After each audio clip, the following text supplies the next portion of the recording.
ازيكم يا جماعه؟ عاملين ايه؟ يا رب تكونوا كويسين. ده فيديو جديد بموضوع جديد. موضوع النهارده عن الخوف من البدايه.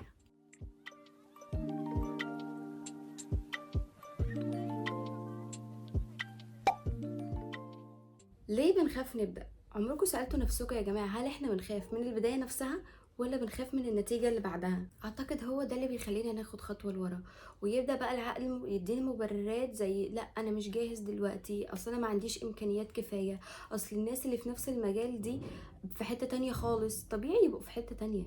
الناس دي بدأت من بدري قوي، خدت اول خطوه انت كل يوم عاوز تاخدها وبتحاول تاخدها ومش عارف. والحقيقة هي انت محتاج تقنع عقلك انك لازم تبدأ، مش تسيبه هو يقنعك ان لا لسه الوقت المناسب مجاش. قوموا ابدأوا يا جماعة. اي حد عايز يتعلم اي حاجة جديدة، لغة بقى ايا كان، اللي عاوز ينزل الجيم، اللي عاوز يفتح مشروع، ابدأوا يا جماعة. ما تخلوش الوقت يضيع من ايديكم، لان هيجي عليكم يوم وتقولوا ازاي الايام جريت والوقت عدى بسرعة قوي كده، ازاي انا ما بدأتش من بدري. ووقتها بقى هتحسوا بالندم. يا جماعة البداية مش هتبقى حلوة خالص، مش هتبقى مثالية زي ما انتم متخيلين. ولما تيجي تبص على الناس اللي في نفس المجال بتاعك بس سابقينك مثلا من 5 سنين، ما تقارنش نفسك بيهم ابدا، لان انت كده انت بتقارن اول يوم ليك بالسنة الخامسة ليهم مثلا، وده كفيل جدا ان هو يخليك ما تكملش وتفقد الشغف وتقول انا مش عايز اكمل تاني، وفعلا ما تكملش. فبلاش مقارنة في اول مشوارك، ادي لنفسك فرصة، يمكن تكون احسن كمان من الناس دي فيما بعد. وفي حاجة تانية برضو حابة ان انا اتكلم فيها، وهي ليه احنا بنخطط اكتر ما بننفذ. يعني مثلا بتلاقي واحد عايز ينزل الجيم، بيفضل يتفرج على فيديوهات لمدربين، يفضل يتفرج على فيديوهات لناس بتقولك ازاي تلعب دي صح وما تلعبش دي كده، وازاي وازاي وازاي.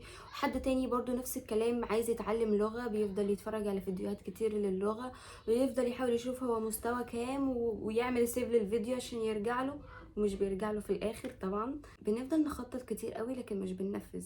الفكرة هنا ان التخطيط بيدينا احساس مزيف بالانجاز، لكن التنفيذ هو اللي بيغير حياتنا. اوقات كتير برضو بيجي علينا وقت بنفكر طب لو فشلت هعمل ايه. بصراحة انا ببقى عايزة ابدل الفكرة دي في دماغي. طب لو نجحت ايه اللي هيحصل؟ فكرتوا فيها يا جماعة؟ احنا فعلا لو بدلنا الفكرة دي في دماغنا انت بتدي لنفسك حافز ان انت تكمل، ان انت ان شاء الله فعلا هتنجح. لكن احنا بطبيعتنا كبشر بنحاول ان احنا ندي لنفسنا اسوأ السيناريوهات، ودي حاجة في حد ذاتها مش حلوة خالص، حاجة كفيلة تخليك ان انت تقعد ما تبدأش ولا تعمل اي حاجة اصلا. لكن لو فكرنا بإيجابية وحاولنا نقنع نفسنا بده هيحصل برضو ان شاء الله. وخلاص بقى انت تجاوزت كل الكلام ده وفعلا بدأت وفشلت، تقدر تقولي انت استفدت ايه او خسرت ايه؟ ولا حاجه. بالظبط كده، هو ده اللي انا عايزه اوصل له. انت ولا خسرت حاجه ولا استفدت حاجه، يكفيك شرف المحاوله زي ما بيقولوا. اخر حاجه حابه اقولها ان الخوف مش بيختفي قبل البدايه، الخوف بيقل بعد البدايه. وبس كده، ده كان موضوع فيديو النهارده، اتمنى يعجبكم، ولو استفدتوا اعملوا لي لايك وسبسكرايب، وابعتوا الفيديو كمان لاصحابكم عشان هم كمان يستفادوا، واسيب لكم الاكونتات بتاعتي في الديسكريبشن، اعملوا لي فولو. باي.